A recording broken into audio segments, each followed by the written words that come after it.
Hello बच्चों, आज हम लोग यहाँ पर पढ़ेंगे बिहार बोर्ड कक्षा 9 एनसीईआरटी मैथ को।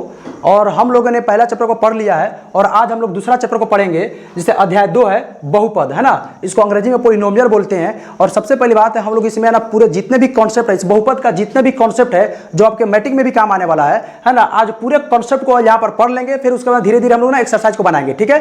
चलिए तो हम लोग यहाँ पे चालू करते हैं। सबसे पहली बात है ना, चर क्या होता है ना। चर को हम लोग अंग्रेजी में ना वेरिएबल बोलते हैं, जिसे चर में देखेंगे ABCDEF, है ना। यानी कि अल्फाबेट के जितने भी लेटर होते हैं वो सब क्या है विद्यार्थी, वो चर की श्रेणी में आता है। यहां पर देखेंगे अचर को, यानी अचर को अंग्रेजी में क्या बोलते हैं ना, कांस्टेंट बोलते हैं। जैसे कि संख्या को, जितने भी संख्या है दुनिया में, जितने भी संख्या पाया जाता है वो सब क्या विद्यार्थी अचर की श्रेणी में आता है। जैसे कि 1 2 3 4 5 6 7 8 9 10, यानी अनंत तक चला जाएगा, इनफिनिट तक चला जाएगा, सब क्या हो जाएगा, अचर की श्रेणी में चला जाएगा, ठीक है।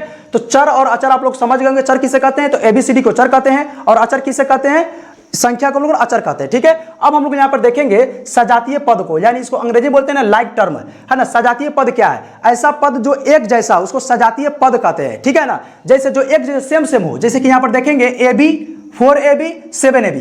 देखिए यहाँ पर हमको देखो जब भी हम सजातीय पद देखेंगे या विजातीय पद देखेंगे तो हमको देखना होता है चर को, अचर को नहीं देखना होता है, हमको चर को देखना होता है। देखिए तो यहाँ पर क्या है, चर AB है, यहाँ पर AB है, यहाँ पर AB है, यानी कि AB है, यहाँ पे स्क्वायर भी सबका सेम है ना। तो कहने का मतलब है ना सजातीय पद ये हो जाएगा, ठीक है। और यहाँ पर देखेंगे 2 नंबर में यहाँ पर लिखा हुआ है 6xy माइनस 5xy।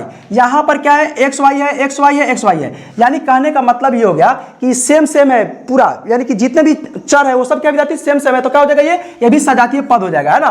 तो यहाँ पे नोट में लिखा हूं, सजातीय पद को ही जोड़ा एवं घटाया जाता है, यानी सजातीय पद को ही आप जोड़ सकते हैं या घटा सकते हैं, ठीक है। अब हम लोग यहाँ पर देखते हैं विजातीय पद क्या होता है, अनलाइक टर्म क्या होता है, यानी ऐसा पद जो एक जैसा ना हो, है ना, उसी को क्या बोलते हैं हम लोग ना, विजातीय पद बोलते हैं। जैसे यहाँ पर है x² y, है ना, XY² है, यहाँ पर AB है, यानी देखेंगे आपको यहाँ पर आप देखेंगे तो जो चर है वो एक जैसा क्या विद्यार्थी नहीं है। जो एक जैसा जब नहीं रहेगा तो क्या हो जाएगा, विजातीय पद हो जाएगा, है ना। जैसे कि यहाँ पे 2 नंबर एग्जाम्पल में आप देखेंगे 2AB² 3A² B 4AB, यानी कहने का मतलब हो गया यहाँ पर B पर स्क्वायर है, यहाँ पर A पर स्क्वायर है, यहाँ पर AB है, यहाँ पर स्क्वायर नहीं है। तो कहने का मतलब ये हो गया कि एक जैसा नहीं है, चर एक जैसा है लेकिन जो स्क्वायर है, जो घात दिया हुआ है वो एक जैसा नहीं है, जिस वजह से क्या हो जाएगा, विजातीय में हो जाएगा। यानी कि विजातीय क्या होता है, जो एक जैसा ना हो, जो डिफरेंट हो, है ना। जैसे कि मान लीजिए काला लड़का और गोरा लड़का को मिला दीजिएगा तो विजातीय हो गया, और गोरा को अलग अलग, गोरा को एक जगह कर दीजिए, काला को एक जगह कर दीजिए, तो काला वाला का सजातीय हो गया और गोरा वाला का सजातीय हो गया। जब ये दोनों को मिक्स कर देंगे तो क्या हो जाएगा, ये विजातीय हो जाएगा, ठीक है। चलिए तो आप लोग समझ गए होंगे कि सजातीय क्या होता है, विजातीय क्या होता है। और एक बात यहाँ पर, विजातीय पद को जोड़ा या घटाया नहीं जाता है, ठीक है ना। गुना भागा में हम लोग इसका इस्तेमाल करते हैं, लेकिन सजातीय पद को जोड़ या घटा सकते हैं, लेकिन विजातीय पद को जोड़ या घटा नहीं सकते हैं, ठीक है। तो आप लोग इसका एक स्क्रीनशॉट ले सकते हैं इसका। अब हम लोग यहाँ पर देखेंगे विद्यार्थी बहुपद के बारे में, ठीक है ना। जो चैप्टर हम लोग जो पढ़ रहे हैं उसी को हम लोग यहाँ पे देखते हैं कि बहुपद क्या है ना। आप लोगों ने दिमाग में पूरी तरह से मैं सेट कर दूंगा, बस आप लोगों ने वीडियो को पूरा देखते रहिएगा, ठीक है। चलिए तो हम लोग सबसे पहले देखते हैं बहुपद क्या है, ठीक है। बहुपद ऐसा बीजीय व्यंजक जिसमें केवल एक चर हो तथा चर का घात धनात्मक एवं पूर्ण संख्या हो, धनात्मक और पूर्ण संख्या और एक चर का होना चाहिए। ये बहुत महत्वपूर्ण है विद्यार्थी, क्योंकि जो बहुपद होता है, बहुपद मेनली जो होता है विद्यार्थी एक चर का होता है, और उसका जो चर का जो घात होता है वो धनात्मक होता है और पूर्ण संख्या होता है, ठीक है ना। तब जाकर वो बहुपद कहलाता है। यानी कि ऐसा बीजीय व्यंजक, है ना, जिसमें केवल एक चर तथा चर का घात धनात्मक एवं पूर्ण संख्या हो, उसे बहुपद कहते हैं। अब आप लोग यहाँ पे देखेंगे सर धनात्मक संख्या क्या होता है, पूर्ण संख्या क्या होता है, तो आप लोग पिछली वीडियो में देख लेंगे वहां पर कि नंबर संख्या पद्धति में जितने भी संख्या के बारे में था टोटल का टोटल मैं वहां पर बता चुका हूं, ठीक है। तो आप लोग जाकर उस वीडियो को देख सकते हैं, ठीक है। और उसके बाद में यहाँ पे देखिए आप लोग, तो बहुपद क्या होता है, ऐसा बीजीय व्यंजक जिसमें केवल एक चर तथा चर का घात धनात्मक एवं पूर्ण संख्या हो, उसे क्या कहते हैं, बहुपद कहते हैं। यानी कि कहने का मतलब विद्यार्थी ये हो गया कि जो भी बीजीय व्यंजक होगा, जो XY जिसमें होगा, है ना, जो भी हो, तो उसका अधिकतम चर, सॉरी उसमें चर कितना होगा विद्यार्थी, एक चर में होगा। अगर एक से अधिक चर में तो बहुपद नहीं है। जैसे यहाँ पर देखेंगे विद्यार्थी 2x + 4 है, यहाँ पे देखेंगे चरों की संख्या कितनी है, हमको अचर से मतलब नहीं है, हमको सिर्फ चर से मतलब है। तो देखेंगे यहाँ पर केवल x यानी x है, यानी कि एक चर है इसमें देखेंगे कितने चर है, तो एक चर है x है। लेकिन यहाँ पर देखेंगे यहाँ पे पावर में क्या विद्यार्थी, यानी कि 2 है। यहाँ पे आप लोग यहाँ पे देखेंगे कि बोलेंगे सर घात क्या होता है, जैसे कि मान लीजिए कि x पे पावर 2 हो गया, तो जो ये 2 जो हो गया विद्यार्थी ऊपर में क्या होता है, यही घात कहलाता है, और नीचे वाला क्या कहलाता है विद्यार्थी, आधार कहलाता है, ठीक है, आधार यानी कि बेस हो गया, ये पावर हो गया, यानी घात को हम लोग अंग्रेजी में क्या बोलते हैं विद्यार्थी, पावर बोलते हैं। देखिए यहाँ पर तो सबसे पहली बात यहाँ पे देखेंगे 2x + 4 यानी कि x पे क्या विद्यार्थी, केवल सॉरी x क्या है ना, केवल एक चर है। यहाँ पे देखेंगे 9x² + 6 यानी कि जो x² हो गया, तो आप लोग देखेंगे यही मेरा चर हो गया। और चर का घात क्या विद्यार्थी, चर का घात देखेंगे धनात्मक, धनात्मक का मतलब होता है प्लस वाला। तो क्या जो ये जो 2 है, तो 2 प्लस में या माइनस में, तो सर प्लस में। चलिए तो पहला कंडीशन को मेरा फुलफिल कर रहा है।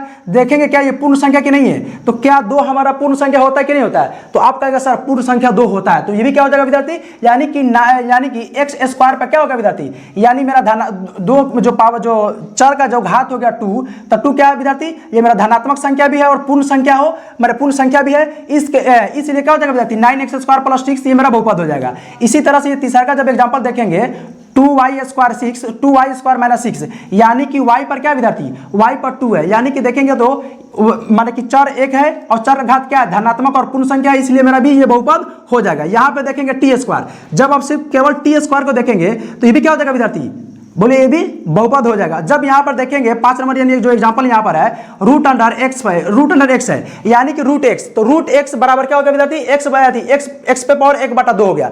यानी कहने का मतलब ये हो गया विद्यार्थी, जब भी हम रूट से x को बाहर निकालेंगे, जब रूट से हम बाहर निकालेंगे तो क्या हो जाएगा, x पे पावर 1/2 हो गया। तो जो 1/2 हो गया ये क्या है हमारा, यानी बाटा में आ जाएगा। तो जब भी ये बाटा में आता है तो ये हमारा बहुपद नहीं होता है। क्या होता है, हमारा बहुपद नहीं होता। जब हम अंक को जब हम बाहर कोई भी मतलब कि चर को जब हम बाहर निकालेंगे, रूट से बाहर निकालेंगे, तो पावर में क्या हो जाएगा विद्यार्थी, 1/2 हो जाएगा। जब भी 1/2 होगा तो हमारा बहुपद नहीं होगा। ठीक है, तो यहां पर बहुपद होने का शर्त क्या है विद्यार्थी, यानी कि सबसे पहले ना घात बाटा में नहीं होना चाहिए। अगर घात बाटा में है, जैसे कि यहां पर देख सकते हैं, यानी x पे पावर क्या था, 1/2 था, है ना, सॉरी यहां पर x पे पावर 1/2 था, तो ये हमारा बहुपद क्या हो जाएगा विद्यार्थी, नहीं होगा। यानी कि √x मेरा बहुपद नहीं है। क्यों नहीं है, क्योंकि x पे पावर क्या विद्यार्थी, 1/2 है, तो मेरा बहुपद नहीं होगा। यहां पर देखेंगे 2 नंबर वाला बीजीय व्यंजक, है ना, बीजीय व्यंजक एक चर का होना चाहिए। तो बीजीय व्यंजक एक चर का होना चाहिए। जब आप इस सब एग्जांपल को देखेंगे, सब एक चर में है। यहाँ पे क्या है 2x + 4 यानी x मेरा क्या है, एक चर में है। यहाँ पे 9x² + 6 यानी एक चर में है। 2y² - 6 माने एक चर में है।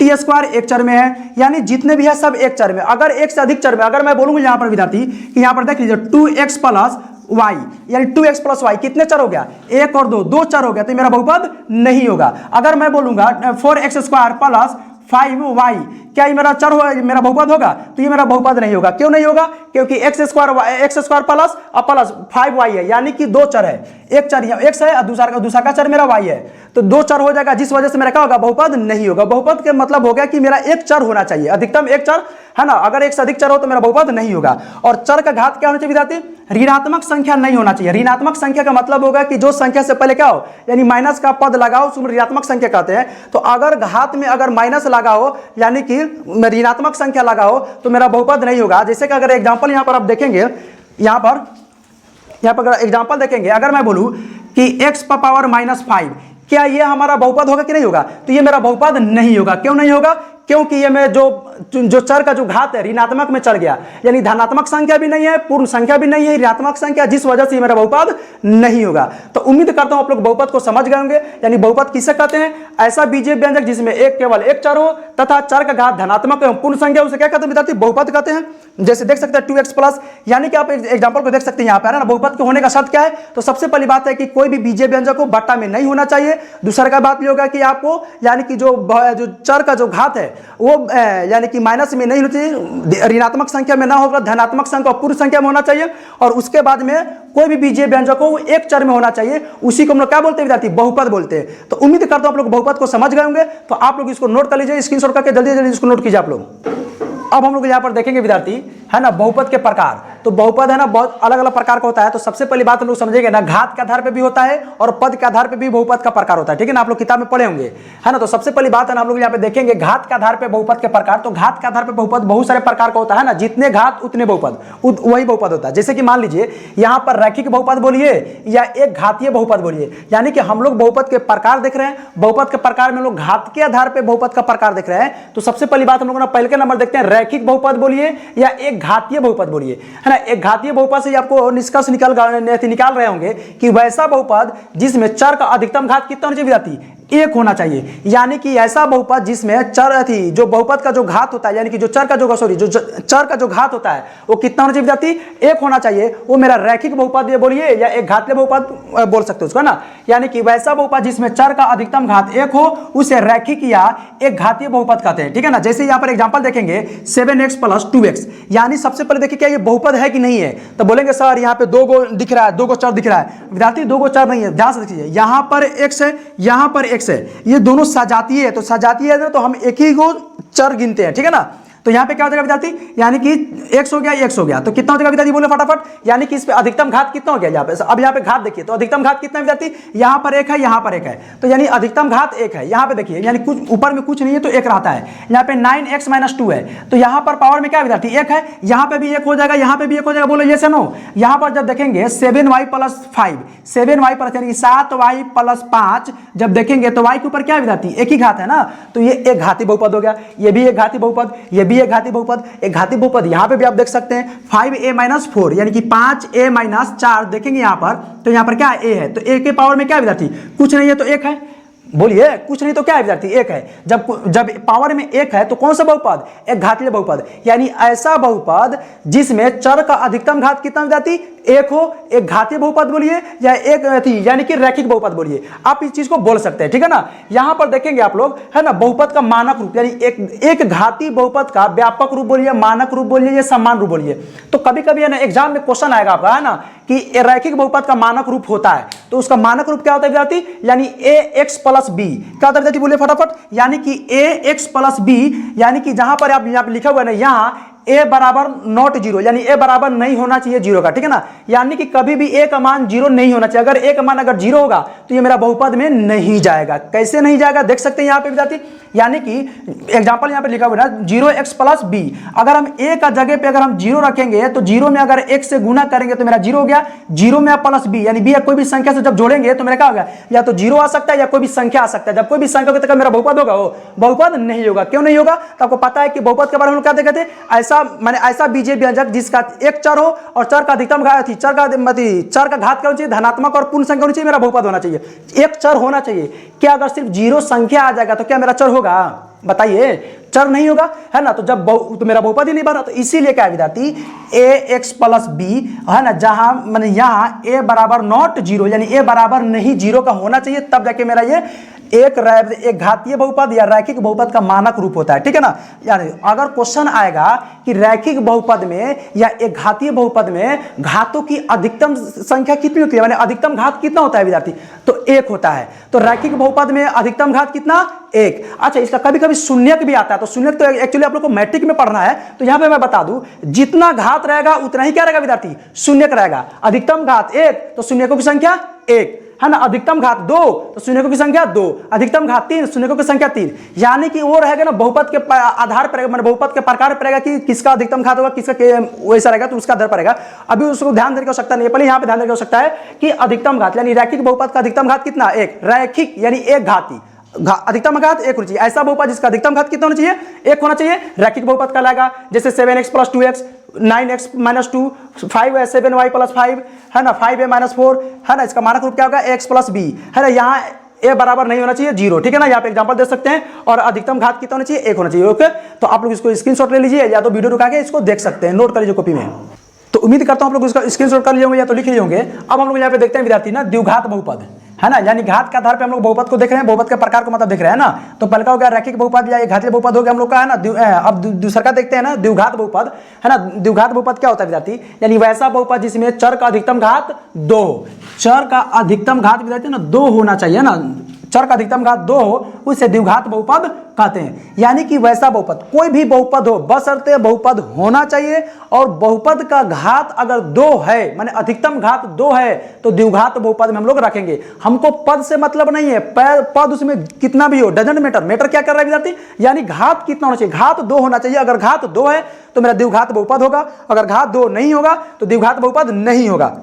यहां पर जैसे देख सकते हैं, यहां पर 2x² + 6x - 4, यानी कि 2 पर एक्स स्क्वायर 2x² यानी x पर क्या विद्यार्थी, यानी जो x मेरा हो गया, दोनों में x मेरा बहुपद है, ये है ना, मेरा ये बहुपद है। सबसे पहले देखेंगे क्या मेरा बहुपद है कि नहीं है, तो बहुपद है, क्योंकि दोनों में सेम वाला चर है तो बहुपद मेरा है। अब देखेंगे जो घात है कितना है, तो अधिकतम घात इस पर कितना है विद्यार्थी, 2 है ना। यहाँ पे देखेंगे 9y² - 6y, यहाँ पे कितने देखे क्या बहुपद है, तो बहुपद है। क्या घात कितने हैं, तो अधिकतम घात 2 है, तो ये मेरा द्विघात बहुपद भी है। कोई दिक्कत देखो, तो यह कहने का मतलब होगा ऐसा बहुपद जिस पे अधिकतम घात 2 होना चाहिए, तो मेरा द्विघात बहुपद में जाएगा, है ना। तो अधिकतम घात कितना, 2, यानी अगर कोई बोलेगा द्विघात बहुपद का अधिकतम घात 2, शून्यकों की संख्या 2, कोई दिक्कत। और इसका मानक रूप क्या होता है, तो एक माने a² + bx + c बराबर, सॉरी यानी होता है ax² + bx + c, है ना। और यह a बराबर क्या होता है, 0 नहीं होना चाहिए, a बराबर 0 नहीं होना चाहिए। अगर कभी भी अगर a बराबर 0 है तो फिर वही वाली बात आ जाएगी, यानी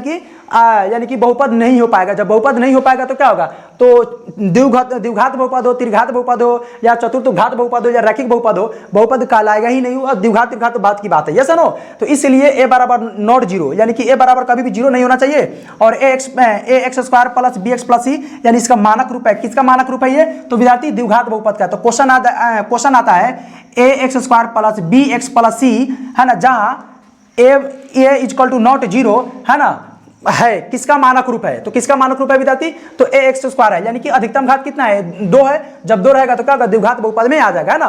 तो उसी तरह से विद्यार्थी आप त्रिघात बहुपद को लिख सकते हैं ना। तो आप लोग पहले इसको नोट कर लीजिए, है ना, या तो स्क्रीनशॉट कर लीजिए, हो गया। देखिए तो अब हम लोग यहाँ पे ना विद्यार्थी ना त्रिघात बहुपद को देखेंगे कि त्रिघात बहुपद क्या होता है ना। तो इसमें क्या होता है, वैसा बहुपद जिसका अधिकतम घात कितना होना चाहिए विद्यार्थी, 3 होना चाहिए। वैसा बहुपद जिसका अधिकतम घात 3 हो उसे क्या कहते हैं हम लोग, त्रिघात बहुपद कहते हैं। क्या कहते हैं विद्यार्थी, त्रिघात बहुपद कहते हैं ना। तो आप लोग मेरे साथ भी लिख सकते हैं, अन्यथा आप लोग देखिए यहाँ पर त्रिघात बहुपद क्या होता है। त्रिघात बहुपद या इसको त्रिघाती बहुपद भी बोल सकते हैं ना, त्रिघात बहुपद, त्रिघात बहुपद यानी क्या होगा इसका विद्यार्थी, वैसा बहुपद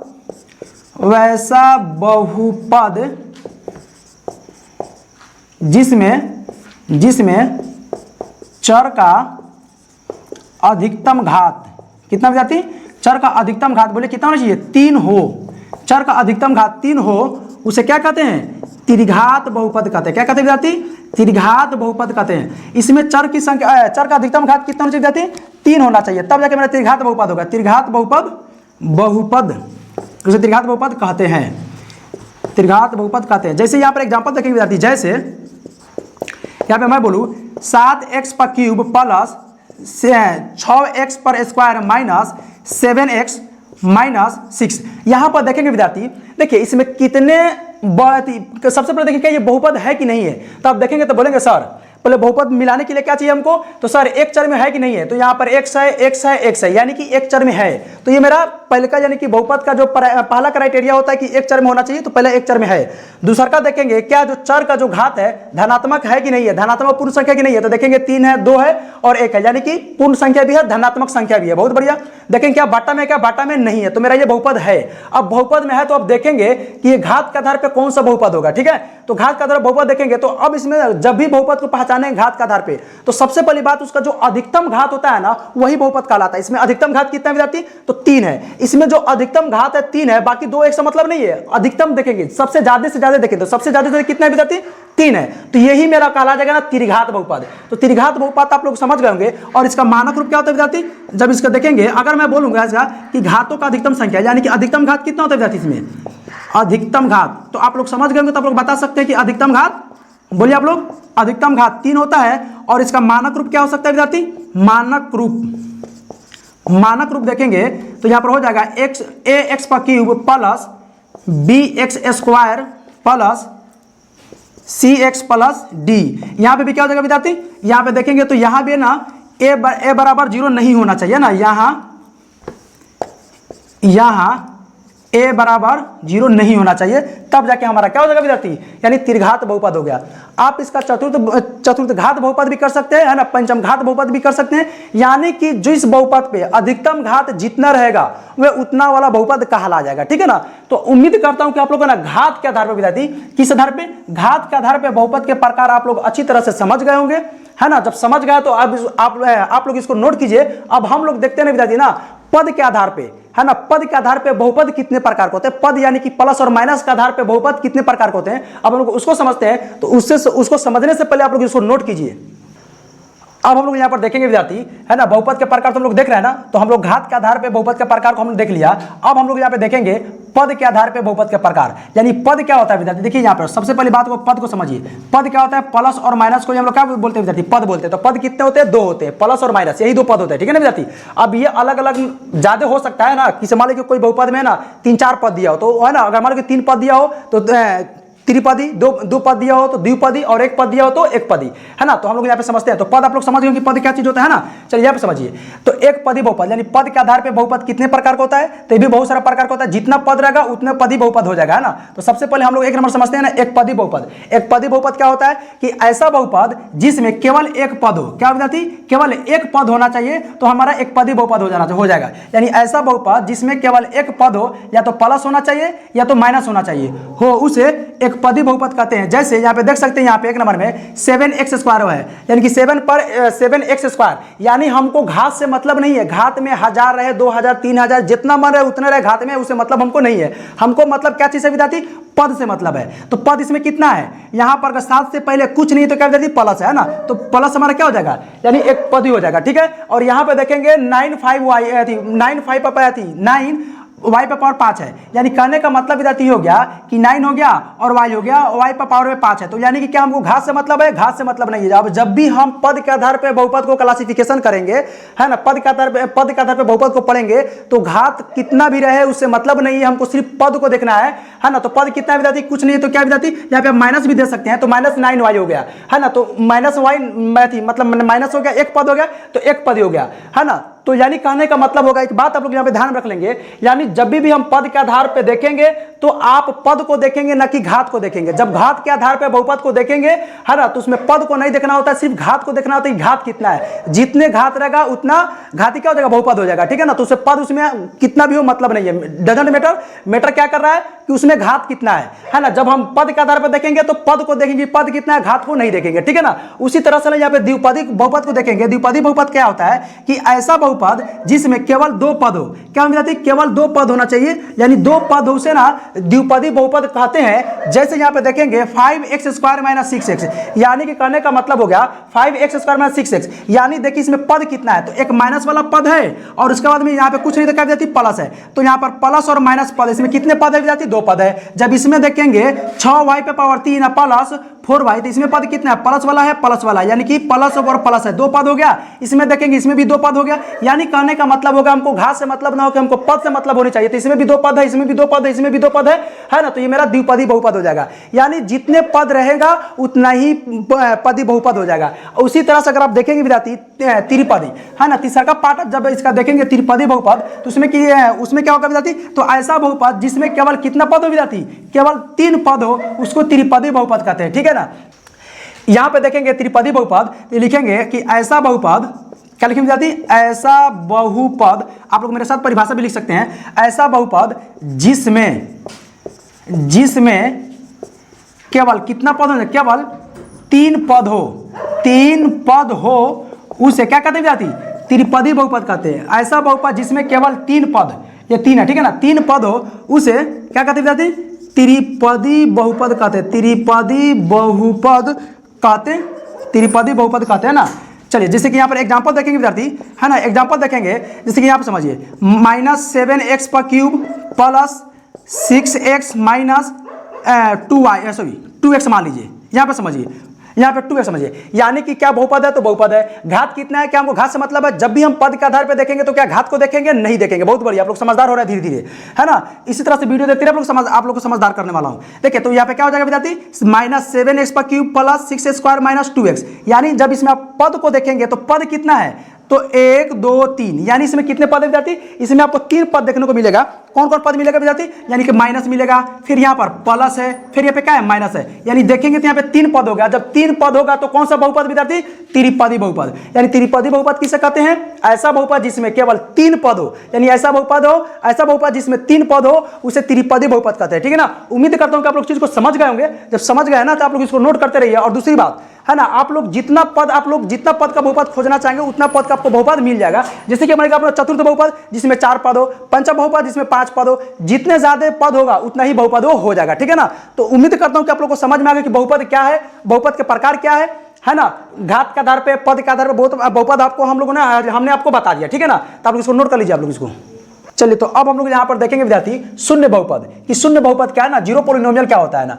जिस बहुपद का सभी गुणांक शून्य हो, देखिए यहाँ पे आप लोग के लिए नए शब्द मिला ना, गुणांक। अभी मैं गुणांक बता रहा हूं, ठीक है ना। सभी गुणांक क्या हो, शून्य हो, उसे शून्य बहुपद कहते हैं। शून्य बहुपद किसे कहते हैं, जिस बहुपद का सभी गुणांक शून्य हो उसे शून्य बहुपद कहते हैं। जैसे 0x² प्लस 0x प्लस 0, यानी सभी गुणांक शून्य। गुणांक का मतलब हो गया, जैसे कि मैं यहाँ पे बात बोलूं, देखिए गुणांक मैं समझा रहा हूं यहाँ पे। जैसे मैं बोलूं कि 7y², तो यहाँ पर अगर मैं बोलूंगा यहाँ पर 7y² है, मैं बोलूंगी y² का गुणांक क्या हो जाएगा। गुणांक का मतलब होगा 7 गुने y²। तो यानी y² के बगल में गुना में कौन सा संख्या है ना, तो कौन सा विद्यार्थी, तो 7 हो गया। तो 7 मेरा क्या हो जाएगा, यानी कि y² का गुणांक मेरा क्या हो जाएगा, 7 हो जाएगा। तो उसी तरह से यानी कि कहने का मतलब हो गया, तो x² का गुणांक क्या हो जाएगा विद्यार्थी, 0 हो जाएगा। x का गुणांक क्या हो जाएगा, 0 हो जाएगा, यानी इसका भी 0। तो कहने का मतलब हो गया कि जिस बहुपद का यानी सभी का सभी गुणांक अगर 0 है, शून्य है, वो मेरा शून्य बहुपद कहलाता है। जैसे कि यहां पर देखेंगे y² का गुणांक क्या है विद्यार्थी, 0, y का गुणांक क्या है विद्यार्थी, 0, और 0 का गुणांक क्या है विद्यार्थी, 0 हो जाएगा। यानी कहने का मतलब होगा कि सभी गुणांक मेरा 0 हो जाएगा, तो इसलिए क्या हो जाएगा विद्यार्थी, ये मेरा शून्य बहुपद हो जाएगा, ठीक है ना। तो उसी तरह से अगर आप देखेंगे अचर बहुपद, ये अचर बहुपद क्या होता है। अगर मैं बोलूं कि जरा बात बता बच्चा कि अचर किससे कहते हैं ना, अचर पद क्या होता है, तो आप बोलेंगे विद्यार्थी कि अचर पद को हम लोग क्या बोलते हैं विद्यार्थी, यानी अचर पद यानी कि 1 2 3 4 5 यानी संख्या को हम लोग अचर बोलते हैं। तो जाहिर सी बात है ये भी क्या हो जाएगा, ऐसा बहुपद जिसमें क्या हो, यानी कि अचर हो, यानी कि जिस बहुपद में केवल एक पद हो, यानी कि ऐसा बहुपद जिसमें केवल एक पद हो। ध्यान समझना, ये एक पद की बात हो रही है, यानी एक पद की बात नहीं है ना। यानी कि जिस बहुपद में केवल एक पद हो और वह पद वास्तविक संख्या के बराबर हो। अब बोलेंगे सर ये वास्तविक संख्या क्या होता है, रियल नंबर क्या होता है ना। तो रियल नंबर आप ध्यान से समझ सकते हैं ना। आप पिछले वीडियो में जब आप देखे होंगे कि वास्तविक संख्या के बारे में आपको पता चल कि वास्तविक यानी रियल नंबर क्या होता है, ठीक है ना। रियल संख्या कहते हैं, परिमेय और अपरिमेय संख्या को क्या बोलते हैं विद्यार्थी, हम लोग वास्तविक संख्या बोलते हैं, ठीक है ना। एक काल्पनिक संख्या भी हमको बताए थे। काल्पनिक संख्या यानी कि इमेजिनरी नंबर, यानी कि ऐसी संख्या जिसकी सिर्फ कल्पना की जा सकती है, वास्तव में ऐसी संख्या ना, उसको काल्पनिक संख्या बोलते हैं ना। यहाँ पे वास्तविक संख्या की बात हो जाती है ना। तो आप लोग अगर पिछली वीडियो नहीं देखे होंगे तो बड़ा मेहरबानी करके पिछली वीडियो को जरूर देखिए, है ना। अच्छी तरह से देखिए, उसको कॉपी पर नोट कीजिए और पढ़िए उसको, ठीक है। वास्तविक संख्या मैं देखिए यहाँ पर हम लोग ना अचर बहुपद को समझते हैं ना, है ना। यानी कि जिस बहुपद में केवल एक पद हो और वह पद माने एक पद होना चाहिए और वह पद किसके बराबर होना चाहिए, वास्तविक संख्या के बराबर होना चाहिए, उसे अचर बहुपद कहते हैं। जैसे √7, क्या √7 मेरा संख्या की नहीं है ना। संख्या √7 मेरा क्या हो जाएगा, वास्तविक संख्या हो जाएगा, यानी अपरिमेय में जाएगा, यानी वास्तविक संख्या हो जाएगा। -√16 ये भी मेरा वास्तविक संख्या है, पाई मेरा वास्तविक संख्या है, 3 मेरा वास्तविक संख्या है, -5 मेरा वास्तविक संख्या है। इसमें परिमेय और अपरिमेय दोनों संख्या विद्यार्थी। तो कहने का मतलब ये हो गया विद्यार्थी, अगर यहाँ पे आप देखेंगे यानी 22/7 भी क्या हो जाएगा विद्यार्थी, 22/7 भी मेरा क्या हो जाएगा, यानी कि अचर बहुपद हो जाएगा। यानी केवल एक पद होना चाहिए। क्या 22/7 के पहले क्या है, प्लस में है तो एक पद है, 5 के पहले क्या है, माइनस, यानी एक पद है तो एक पद माने कि अचर बहुपद में हो जाएगा। 3 पाई 16 -16 है, 7 है, यानी कि सम क्या हो जाएगा, मेरा अचर बहुपद हो जाएगा। यानी अचर बहुपद किसे कहते हैं, जिस बहुपद में केवल एक पद हो और वह पद वास्तविक संख्या के बराबर हो, उसे क्या कहते हैं विद्यार्थी, अचर बहुपद कहते हैं, ठीक है ना। जैसे -√16 हो गया, -7 भी बोल सकते हैं इसको, है ना। √7 हो गया, पाई हो गया, 3 हो गया, -5 हो गया ना। शून्य बहुपद, जिस बहुपद में जिस बहुपद का सभी गुणांक क्या विद्यार्थी, शून्य हो, उसे शून्य बहुपद कहते हैं ना। गुणांक हम लोग आपका एक्सरसाइज में पढ़ेंगे। गुणांक क्या होता है, जब भी गुणांक की बात करेगा, जिस अचर का गुणांक की बात करेगा, जो उसके सामने में, जो उसके दाएं तरफ में जो गुना में दिया रहेगा, जो संख्या होगा, वही मेरा उसको गुणांक कहलाता है, ठीक है ना। तो सबसे पहले आप लोग इसको नोट कर लीजिए, तो फिर हम लोग आगे देखते हैं विद्यार्थी ना, बहुपद का घात देखते हैं, फिर उसके बाद में बहुपद का मानक रूप को देखते हैं, ठीक है ना। नोट कर लीजिए इसको या स्क्रीनशॉट कर लीजिए इसका। उम्मीद करता हूं कि आप लोग नोट कर लिए होंगे। अब हम लोग यहाँ पे देखते हैं विद्यार्थी ना, बहुपद का घात और बहुपद का मानक रूप, बस यही दो कॉन्सेप्ट है। इसके बाद हम ना एक्सरसाइज में चलेंगे, ठीक है। तो सबसे पहली बात विद्यार्थी हम यहाँ पे देखेंगे ना, बहुपद का घात किसे कहते हैं ना। अगर कोई पूछता है कि बहुपद का घात क्या होता है, तो हम कैसे परिभाषा बताएंगे, किसी बहुपद में चर का अधिकतम घात को ही, है ना, क्या कहते हैं विद्यार्थी, बहुपद का घात कहते हैं। जैसे 7x⁻3 - 6x⁻2 + 6x-7, यानी कहने का मतलब हो गया एक ये मेरा बहुपद हो गया और बहुपद का घात क्या होगा। अब इसमें देखेंगे विद्यार्थी कि अधिकतम घात क्या है, तो बहुपद का घात मेरा वही कहला जाएगा। इसमें अधिकतम घात क्या हो जाएगा विद्यार्थी, इसमें अधिकतम घात 3 है अब सॉरी इस वाले घात देखिए, तो घात 2 है, 3 है, 2 है, यहाँ पर 1 है, तो सबसे अधिकतम क्या आ गया 3 हो जाएगा। तो इसका अधिकतम घात क्या हो गया विद्यार्थी 3 हो जाएगा। तो यही मेरा क्या कहला जाएगा, अधिकतम घात क्या कहला जाएगा विद्यार्थी, बहुपद का घात कहला जाएगा। यहाँ पे देख लीजिए 7 थी, 7 y पे पावर 5 माइनस 6y पे पावर 4 माइनस 7y, यानी कहने का मतलब होगा इसका अधिकतम घात कितना हो गया, तो 5 होगा। जब भी कोई बहुपद लिखा रहेगा विद्यार्थी और बोलेगा कि इसके बहुपद का अधिकतम घात क्या हो गया, जो उसका सबसे जो अधिक मान वाला होगा, बहुपद का जो घात में जो सबसे अधिक घात होगा वही मेरा बहुपद का घात होता है, ठीक है ना। आपका एक्सरसाइज में दिया हुआ है, कुछ क्वेश्चन ऐसा दिया हुआ है ना। चलिए, तो क्वेश्चन आता भी एग्जाम में कि निम्नलिखित में बहुपद देगा, बोलेगा इसका अधिकतम घात कितना है, ठीक है ना। कुछ एग्जाम्पल से मान लीजिए क्वेश्चन डाल देगा, इस टाइप से क्वेश्चन डाल देगा 7x पे power 5 minus 6x plus 6 power 3 plus 7x, इतना दे देगा, बोलेगा इसका घात कितने है, अधिकतम घातों की संख्या कितनी है विद्यार्थी। तो कुछ ऑप्शन देगा 5 3 2 1 0 दे देगा, है ना। तो आपको उसमें टिक लगाना पड़ेगा, है ना। तो अधिकतम घात हमको देखना पड़ता है, बाकी कितना घात है उसे मैंने वो नहीं रखता है, मैंने ये रखता है कि इसका अधिकतम घात कितना है। तो इसका अधिकतम घात कितना विद्यार्थी 5 हो गया, तो यही मेरा बहुपद का अधिकतम घात करा जाएगा, ठीक है ना। ये 3 2 दिया रहेगा उससे मतलब नहीं है, अधिकतम घात यहाँ पे 5 है तो बस 5 लिखेंगे, बाजार खत्म,